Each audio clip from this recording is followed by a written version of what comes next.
உலக தமிழ் மக்கள் அனைவருக்கும் எனது அன்பான வணக்கம். டே 2ன்னு சொல்லியிருந்தோம். இன்றைக்கி அடுத்த சண்டேவே வந்துருச்சு. இன்னும் நம்மளால் இன்னும் பாருங்க, இன்னும் 2 days ஆகும் போல்.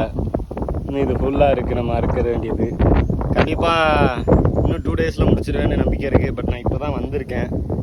டைம் என்னென்னா மணி 11 ஆகுது. சரிங்களா, நம்ம வந்து இப்போ ஆரம்பித்து இன்றைக்கி அறுத்து வச்சுட்டு நாளைக்கு அறுத்து வச்சுட்டு மொத்தமாக அடிச்சுக்கிடுவோம். ஈஸியாக முடிஞ்சிடும்னு நினச்சேன். இப்போ தான் எல்லாருக்கும் கருது வைக்கிற மிஷின் இப்போ தான் அங்கிட்டு வந்துக்கிட்டு இருக்குது. அது இங்கே வந்து சேர்கிறதுக்கே இன்னும் ஒரு 5 நாள் ஆகும் போல். அதுக்குள்ளே நம்ம நெல்லாம் கொட்டிடுவோம். நம்ம சீக்கிரம் அறுத்து நம்ம அடிச்சிடணும். சரிங்களா, நம்ம வேலையை ஆரம்பிக்கலாம். இப்போ நான் இதை அப்படியே கண்டினியூ பண்ணுறேன். நம்ம மட்டும் தான் அறுக்கிறோங்கிறது 4 பேருக்கு தெரியணும். அது ஒரு உத்வேகமாக இருக்கணும். அது முடியும். அது ஒரு விஷயத்தை க்ரியேட் பண்ணும். அது உங்களுக்கு தெரியாது. எந்த ரசாயனமும் இல்லாமல் அந்த நம்ம உருவாக்கி கொண்டு வர்றதுங்கிறது பெரிய விஷயம். அந்த வக்கீலுக்கே அவ்வளோ அப்படி ஒரு தன்மை இருக்குது. எந்த ரசாயன துளிகளும் படவே இல்லை. ஏன்னா எல்லாம் என்ன சொல்லுவாங்கன்னா, நீங்கள் மொத்தமாக விவசாயம் பண்ணுறீங்க, அப்போ வந்து ஃபுல்லாக என்ன ஆகும்னா அங்கேருந்து விடுற தண்ணி தான் அடுத்ததுக்கு வரும் அப்படின்னு சொல்லுவாங்க. நம்ம இதில் எப்படின்னா அப்படி கிடையாது. நம்ம இதுக்கு மழை டேரெக்டாக இங்கேயே இருக்குது. ஸோ திறந்துட்டோம் நேராக நான் எல்லாத்தையும் அடைச்சிட்டு நம்ம இதுக்கு மட்டும் தான் தண்ணியை விட்டு விட்டுருவோம். அதனால் எந்த பூச்சி வந்து நம்ம இதில் கலக்கவே இல்லை.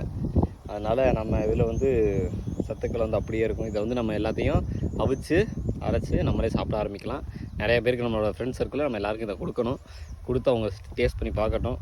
முடிஞ்ச அளவுக்கு அவங்கள இயற்கைக்கு மீட்டு நான் கொண்டு வர முயற்சியில் நான் இறங்கியிருக்கேன். எல்லோரும் ஆதரவு கொடுங்க. நன்றி, வணக்கம். இப்போ நம்ம அறுக்கிறத வீடியோ எடுக்கலாம். சரிங்களா, இப்போ மணி பார்த்தோம் அப்படின்னா 12 ஆயிடுச்சு. 12:05 ஆயிடுச்சு. நம்ம 11 மணிக்கு ஆரம்பித்தோம். 1 மணி நேரத்தில் நம்ம இவ்வளோ தூரம் இதை ஃபுல்லாக முடிச்சிருக்கிறோம். இங்கேருந்து இங்கே வரைக்கும் இன்னும் கொஞ்சம் பண்ண சீக்கிரம் நம்ம முடிச்சிடலாம். இன்றைக்கி என்னது இல்லை, ரொம்ப டயர்டாக இருக்குது. ஆக்சுவலாக நேற்று நம்ம வேலை பார்க்கல. என்னமோ அதில் கொஞ்சம் ஒரு சுறுசுறுப்பாகவே இல்லாமல் இருக்குது. சரி, ரைட், நம்ம வேலையை பார்ப்போம். முடிச்சுட்டு அடுத்தடுத்து எடுப்போம். சரிங்களா, நம்ம கருதை எடுத்துக்கிருந்தோம். இப்போ ஒருத்தர் கிராஸ் பண்ணி வரும்போது அங்கே என்ன கூட்டம்னு கேட்டதுக்கு பசங்க மீன் பிடிக்கிறேன். மீன் பிடிக்கிறேன்னு சொன்னோடனே நம்ம பசங்கன்னு தெரியும். வந்து பார்த்தேன், நம்ம பாலா சஞ்சயெல்லாம் இங்கே தான் உட்காந்துருக்காங்க. பார்த்துக்கோங்க.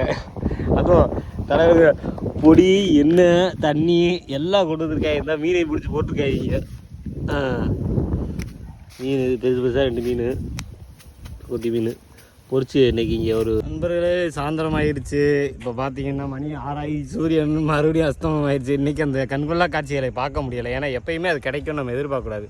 எப்போயாவது தான் அந்த மாதிரி கிடைக்கும். அதை பார்த்து ரசித்து ஆனந்தமாகிக்கணும். நான் போன வீடியோவில் சொன்ன மாதிரி அது மாதிரி அந்த மாதிரி பற்றிலாம் ஒன்றும் இல்லாமல் விரும்பினேன்னு ஒரு கோடு தான் இருக்குது இங்கே. சரி, ரைட், இன்றைக்கி வந்து நம்ம இவ்வளோ இது அறுத்து எடுத்துருக்கோம். நான் மூடி வச்சுட்டு நம்ம வந்து கிளம்பலாம். சரிங்களா, நன்றி, வணக்கம்.